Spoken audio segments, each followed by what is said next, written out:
Hi, it's Fountain here, and today I want to show you how you can make smudge sticks.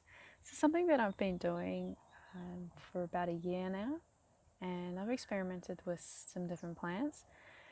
Now obviously I could go into like the philosophy and some of the teachings around smudge sticks. I'm not going to do that in this video. This is going to be more of a DIY video showing you how to do it, hopefully inspire you to get into making them.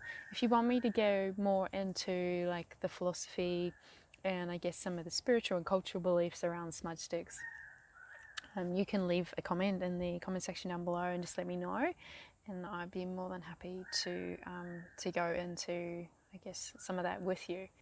So today I'm going to be focusing on some Australian native plants. I have been using more of those of late. I probably prefer to use those because I am here in Australia while I'm recording this, while I'm making these smudge sticks, and I would rather promote that you use plants from the land in which you are residing in, just obviously for pretty obvious environmental reasons, I guess.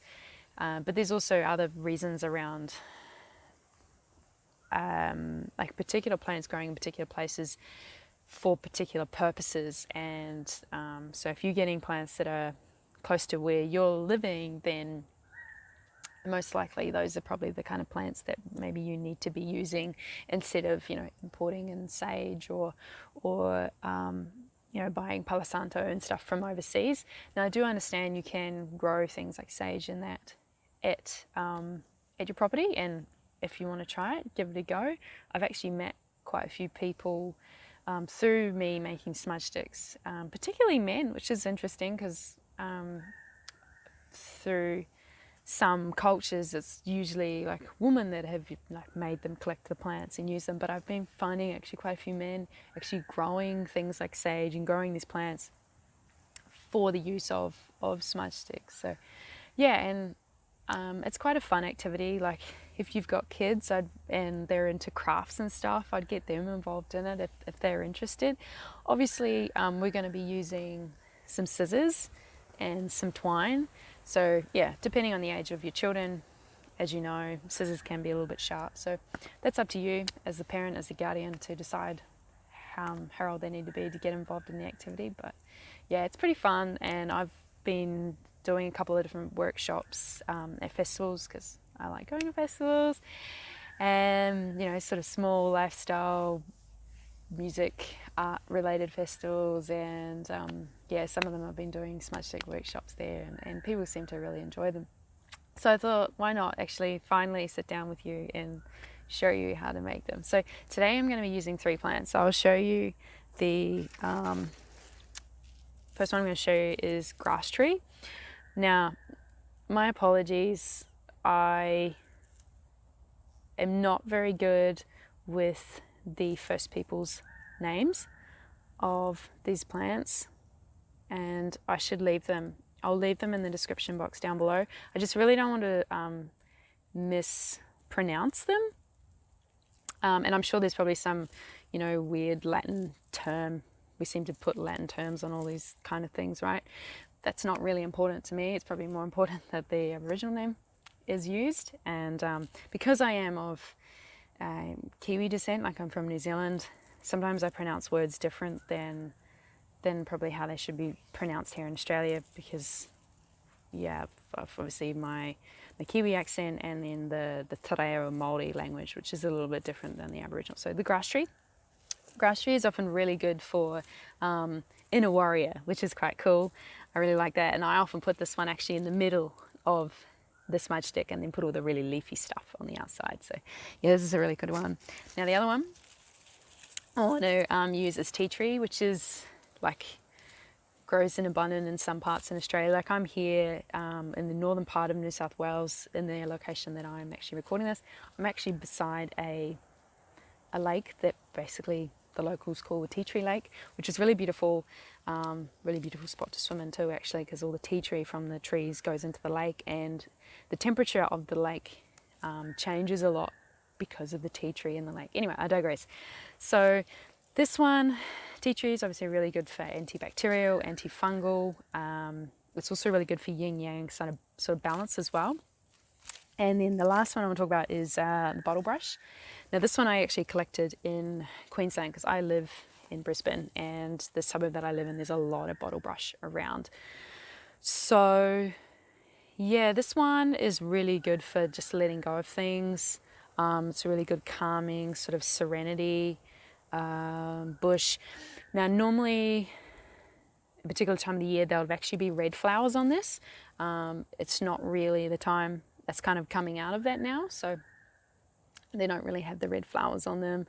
So, you know, some people do like to put flowers and things in a smudge stick just to make it a little more pretty, and you're welcome to do that. So I'm going to get into showing you how to make them.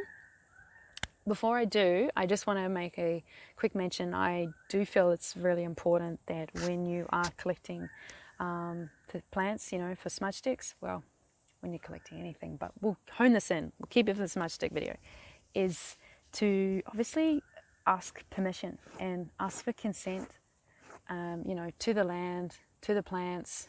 Obviously, if you're on private property, asking the landowner, you know, and it's just, you know, it's kind of like you're introducing yourself to the land, like, hey, I'm la-da-da, my intention is, you know, am I welcome here? Can I use this plant? I'd like to use this for such and such, or I'd like to make this as a gift for someone, or I'd like to create a conscious business out of, you know, exchanging these for other things that I need, or, you know, whatever your intention is, you know, just sort of introducing that to the land, introducing that to the plants, and really asking for permission. I understand, it could be a bit woo-woo, some of you are not into it, still feel it's important that I mention that. Obviously, the first step is to pick your plants to the size that you want. I prefer that than trimming them after you've picked them, because obviously you're going to be, I don't want to say wasting, but that could be a term you use when you're, you know, if you're picking a plant and then you haven't really picked it to the size that you need it. Obviously, make sure you've got your plants, got your twine.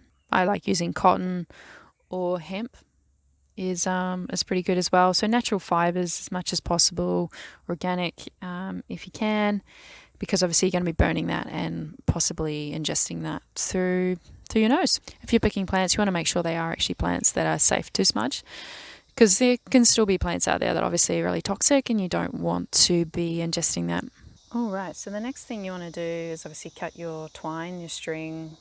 I would use at least 1 meter. It's really going to depend on the size of the smudge stick that you're making, and obviously, you know, the length, the width. Like I've seen homemade smudge sticks that are like 1/2 meter long and like as thick as my arm. So, you know, you don't have to go out and make big, awesome, amazing smudge sticks like that. Like you can just make really small ones. I've used rosemary before, which happens to be quite thin when you make it, and so you don't need as much twine. Tie it up at the bottom all together. It does make it easier if you've got more than just 2 set of hands to do this. If you're just making this on your own, that's fine. And then what you want to do is just go around and tie it together all around up the smudge stick.